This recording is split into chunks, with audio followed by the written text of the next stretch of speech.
Well, hello. Thank you for joining me. These are the announcements for the Tomorrow River Lutheran Parish for January 23rd, 2022. That is the third Sunday after Epiphany for those of you scoring at home. We are continuing to have 3 in-person worship services, even though the local COVID numbers are simply through the roof. And remember, the official numbers don't count all the people taking tests at home. But we are continuing to gather. We are requesting that people who come to our indoor services do wear masks. For those of you who think it's stupid, I am just really grateful that you're going to suspend your freedoms and your sensibilities for the sake of the sensibilities of the people around us, and because our bishop has asked us to do this. So we're all going to grow in grace and in obedience and in love for one another, and I am profoundly grateful in direct proportion to just how odious you find this. So our indoor service at Peace is at 8:30. Our indoor service at Nelsonville is at 10:15. Both of those are masks requested, and I am looking forward to seeing you at one of those. There is also an outdoor service. It is going to be cold on Sunday morning. Google says that the still air temperature is going to be 2 degrees above zero. And when have we been lucky enough to just have a still air temperature without a wind chill? So it's going to be very cold Sunday morning. Please make a good decision. If you come, wear layers. You know the drill. You've lived here a long time. And if you're thinking to yourself, that's too cold, that we shouldn't do that, that's impossible, I don't want to, ask yourself this question: if you had tickets for the Packers game Saturday night, would you go?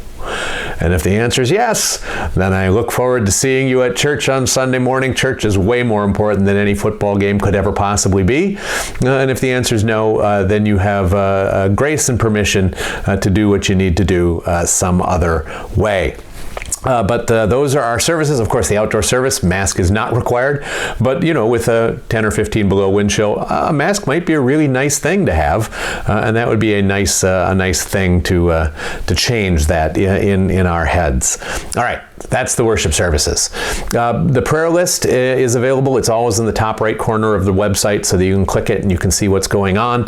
We have 4 families in the initial stages of grief. For those of you who don't remember who Bill is, this is Jean I's brother. Jean, member here at Peace. Jerry Conkle, of course, is wife of Bob and mother of Derek. And we were honored to be Pastor Gretchen led that funeral for the family, and may God bless her memory in our midst. Just a strong and vibrant woman. We've been praying for Merlin's family and for Joy's family, and we continue to do that, and I continue to commend them to your care. We have a woman beginning chemo. We have a man, Mike, who is awaiting lung surgery. It was scheduled for this week, but he came down with a positive COVID test, so now it has been delayed. A woman named Jill, has breast cancer and is struggling to find a treatment that is effective. And then Bonnie has multiple myeloma. The rest of the names you've seen, all of them are precious to God, all of them worthy of your prayers and of our support. And so I just point you back to that week after week and ask that you'd be faithful in asking God's presence and mercy and love and blessing for all of those people. In-person Sunday school is back on. Kids, families can go to either church. You can drift back and forth, whatever your schedule is. Sunday school is at 9 o'clock at Peace and 9:30 at Nelsonville. Of course, the materials are also online. And if you want your kid to receive the materials either via snail mail or via email, let us know, and we would be delighted to make that happen for your kids, your grandkids, wherever they are. This is an official announcement that the annual meeting of the congregations will be held on the 30th of January. They're going to be Zoom meetings. Emails will be sent to all members telling you about your particular meeting. The Nelsonville meeting will be at 1 on the 30th, and the Peace meeting will be at 3 on the 30th. Of course, the meetings are open to non-members as well. If you would, we just don't know how to get you a link. So if there's someone connected to you who would like to sit in on our annual meetings, it's difficult to imagine why, but that invitation is hereby extended. Just call or email the church office and we will send you the link for the Zoom meetings as well. A new thing, the Cemetery Association over at Nelsonville has been working diligently and earnestly for the last 10 months toward the creation of a Veterans Memorial and the placement of columbaria out at the Nelsonville Cemetery. There is a presentation from the Cemetery Association that has been emailed, links have been emailed to all Nelsonville members and friends, but if you want to see the presentation, there'll be a link in this week's email that goes out about church services and Sunday school and announcements and confirmation, all that, the regular weekly email, or there'll be a link below this video on the announcements page, and you are welcome to watch the video from the association, and then there's a sheet that you can download, and it has frequently asked questions on the back and an opportunity for you to share your ideas, your sensibilities, your objections if you have any, on the front. Of course, this is something for which they're hoping for the support of the community, both in terms of encouragement and financially, and so I commend it to you. It will meet the needs of the church and of the community for many, many years into the future, and I'm grateful to work with the trustees of the Nelsonville Cemetery. We are finally making some progress on getting these Afghan refugees resettled. It has been a long, tough slog.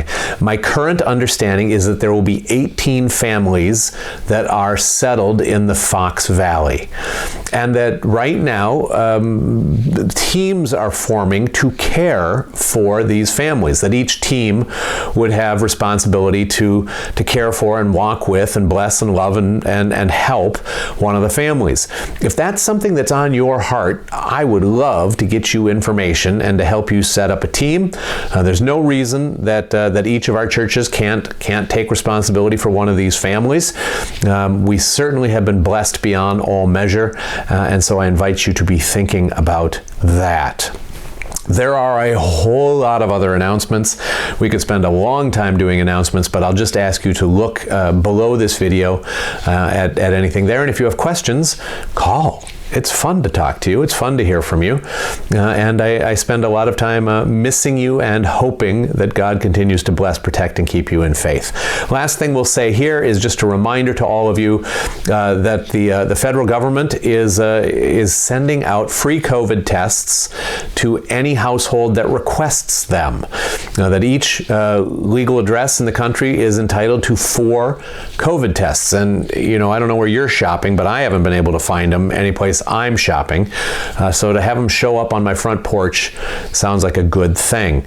You'd go to covidtests.gov. COVID tests, all smashed together, no spaces, .gov.